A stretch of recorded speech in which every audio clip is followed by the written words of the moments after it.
साहित्य समाज का दर्पण होता है और किताबों ने विश्व में क्रांति लाई है, विचारों ने विश्व में क्रांति लाई है और जो विचार आए हैं वो कहीं न कहीं पुस्तकों से ही आए हैं। आज मैं आपको 2 पुस्तकों से रूबरू कराने वाला हूँ और उसी पर आज का जो वीडियो भी जो है होने वाला है। जो हिंदुत्व बराबर जातिवाद की जो पाठशाला है उसका आज तीसरा एपिसोड होगा और उस एपिसोड में काफ़ी मार्मिक जो दृश्य आपको देखने को मिलेगा। उसके लिए मैं सबसे पहले यही कहना चाहूँगा कि अगर साहित्य है और शास्त्र हैं, जो पढ़ा है, जो घटित हुआ है, उसका हम व्याख्यान कर रहे हैं कि शायद ये चीज़ें गलत थी या सही थी। और सही थी तो ठीक है, अगर गलत थी तो इस गलत को आज की डेट में नकारना ही पड़ेगा। आज सबसे पहले मैं दिखाना चाहूँगा आपको, आज ही जो है एक डिलीवरी हुई है किताब की। देखते हैं ये बुक जो आई है ये समाज से ही रिलेटेड है और देखता हूँ आपको दिखाता हूँ। ये देखिए हमारा समाज।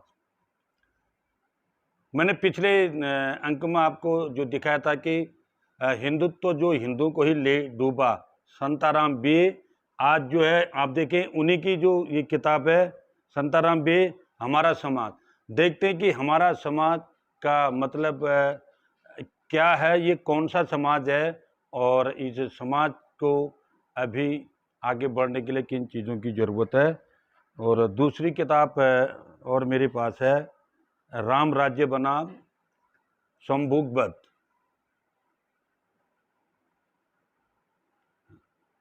देखिए ये मेरी रचना नहीं है। अगर आप किताबों पर विश्वास करते हैं, साहित्य पर विश्वास करते हैं तो अच्छी बात है। और एक चीज़ मैं और आपसे बताना चाहूँगा कि तथागत बुद्ध ने कहा है कि आप किसी भी चीज़ को तब तक स्वीकार न करें कि वो किसी महापुरुष ने कही है या वो किसी किताब में लिखी गई है। अगर आपको जो चीज़ें आपके ज्ञान की कसौटी पर खरे उतरते हैं, वैज्ञानिकता पर खरे उतरते हैं, आप तभी उनको स्वीकार करें। नमस्कार, मैं IP human. Hindutva is equal to the school of casteism, the जातिवाद की पाठशाला का आज तीसरा एपिसोड में आपके सामने प्रस्तुत कर रहा हूं। आज का एपिसोड जो है इसी पर होने वाला है, संभोगवध। और आज का जो एपिसोड है इसकी सपोर्ट के लिए मैंने कुछ आर्टिकल निकाले हुए हैं और इस आर्टिकल से मैं आपको रूबरू कराता हूँ।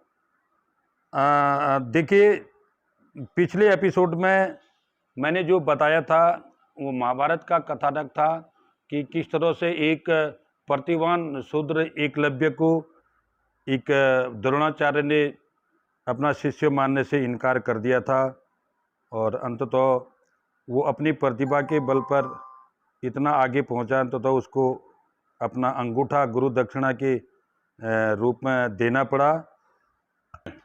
वाल्मीकि द्वारा जो रचित रामायण है, उसके बाद जो उसका जो अंतिम जो चरण है उसको उत्तरकांड के नाम से जाना जाता है और जिसका जो खंड है 73 से लेकर के 76 जो उसके सर्ग हैं, जो उसके अनुभाग हैं, उसमें एक बड़ी मार्मिक कथा का वर्णन किया गया है जिसमें पुरुषोत्तम श्री राम के हाथों एक ऋषि शंभुक का वध किया जाता है। आखिर वो शंभुक ऋषि कौन था और क्यों पुरुषोत्तम मर्यादा पुरुषोत्तम रामचंद्र जी ने उसका वध किया। देखिए जातिवाद की जो पाठशाला है उसकी जड़ें शास्त्रों से ही पैदा हुई हैं और वो 21वीं सदी तक इस देश से जो मजबूती से जकड़े हुए हैं। शंभु ऋषि के बारे में कहा जाता है कि वो एक शूद्र थे और उन्होंने एक ऐसा अभियान चला रखा था कि एक ऐसी पाठशाला खोल रखी थी कि वो शूद्रों को शिक्षा दे रहे थे, शास्त्रों की, वेदों की, पुराणों की, और उस समाज को वो शिक्षित करके आगे शास्त्रों की ओर ज्ञानी बनाना चाह रहे थे। तो जब उस साम्राज्य के कुछ ब्राह्मणों को इस बात का एहसास हुआ कि जिन शूद्रों को न तो शास्त्र पढ़ने का अधिकार है, न वेद पुराण सुनने तक का अधिकार नहीं है, जो काम ब्राह्मणों का है वो काम वो शूद्र करने लगा है, तो उनको अंदर से कहीं न कहीं इस बात की पीड़ा होने लगी। अब वो इस बात का एक षड्यंत्र रचने लगे कि किस तरह से कि मर्यादा पुरुषोत्तम को ये बातें बताई जाएं और उनको उस शंभु ऋषि को दंडित करने के लिए प्रेरित किया जाए। तो जैसा कि षड्यंत्र होता है, जो पंडितों की एक गुप्त सभा हुई और जिसका नेतृत्व तथाकथित नारद मुनि को दिया गया कि पूरी जो कथानक है और जो एक पूरा इसको एक कंस्पिरेसी कहा जाए, उसको किस तरह से एक मुहूर्त रूप देके उस त्यागी और सन्यासी जो कि निम्न जाति के लोगों को शिक्षा देने का काम कर रहा था, उसको दंडित किया जाए। तो अंततः कहानी का निष्कर्ष ये निकला कि जो षड्यंत्र का निष्कर्ष ये निकला कि एक ब्राह्मण का 8 साल का जो बच्चा था, तो नारद मुनि ने ये शिक्षा दी कि इस तरह का षड्यंत्र बनाया जाए कि इस बच्चे को कुछ समय के लिए ऐसी दवा दी जाए कि वो बेहोश हो जाए और श्री राम के सामने जाके ये कहा जाए कि आपके राज्य में इस प्रकार का अनर्थ हो रहा है, जिस कारण एक ब्राह्मण बालक की असामयिक मृत्यु हो चुकी है। तो अपने प्लानिंग के अनुसार से सभी लोग मर्यादा पुरुषोत्तम रामचंद्र जी के दरबार में जाते हैं और घटनाक्रम उनको बताते हैं, और वो ब्राह्मण रोता बिलखता श्री राम के चरणों में गिरता है, कहता है कि मेरे 8 साल के बच्चे को इस तरह से अकाल मृत्यु का शिकार होना पड़ा, कहीं न कहीं आपके राज्य में कुछ न कुछ अनर्थ हो रहा है, इसका आप पता लगाएं। तो श्री राम ने अपने गुप्तचर भेजे, और गुप्तचर भी कौन थे, जिनका नेतृत्व नारद कर रहा था।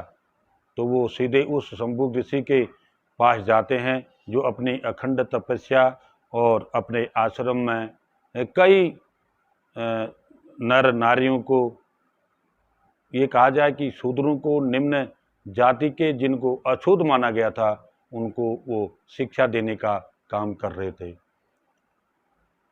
तो लोगों ने ये सूचना दी उनके गुप्तचरों ने कि आपके राज्य में तो ऐसा अनर्थ हो रहा है, ऐसा अधर्म हो रहा है कि एक शूद्र जो है ब्राह्मण का जो कार्य है उसको कर रहा है, और इसलिए जो है ये धर्म की हानि हो रही है, धर्म भ्रष्ट हो रहा है, इसी कारण ब्राह्मण बालक की मृत्यु हुई है।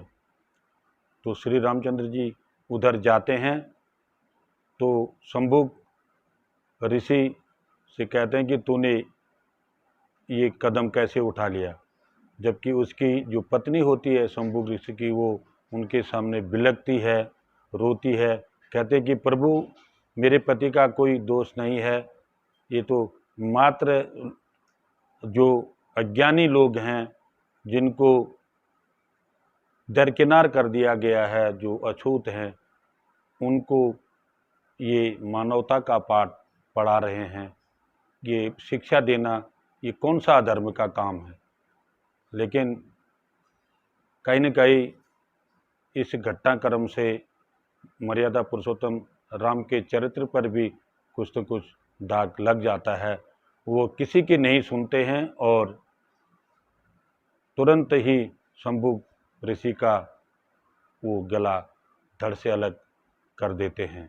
तो इस तरह से जातिवाद ने, जिसको आज हम पुरुषोत्तम रामचंद्र के रूप में सर्वश्रेष्ठ मान रहे हैं, उनके भी कहीं न कहीं हाथ जातिवाद के खून से रंगे हुए हैं।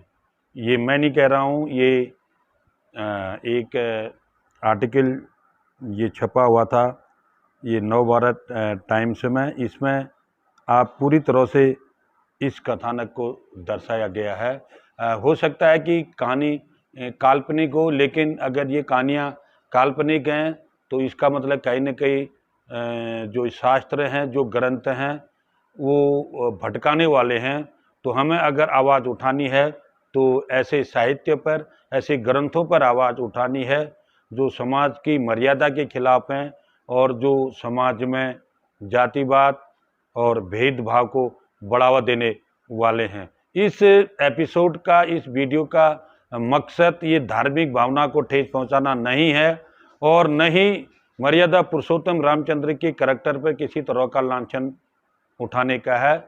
ये जो उत्तरकांड से लिया गया वाकया था और ये किताबों से लिया गया है, इसमें इस चैनल का अपना किसी भी प्रकार का कोई मंतव्य नहीं है कि हम उसको बढ़ावा दें। और मकसद यही है कि कहीं न कहीं जो ये बुराई है, ये कलंक है, ये समाज से मिटना चाहिए और इसका अंत जितनी जल्दी होगा उतनी जल्दी हमारा देश विकास से विकसित की ओर तुरंत ही अग्रसर होगा।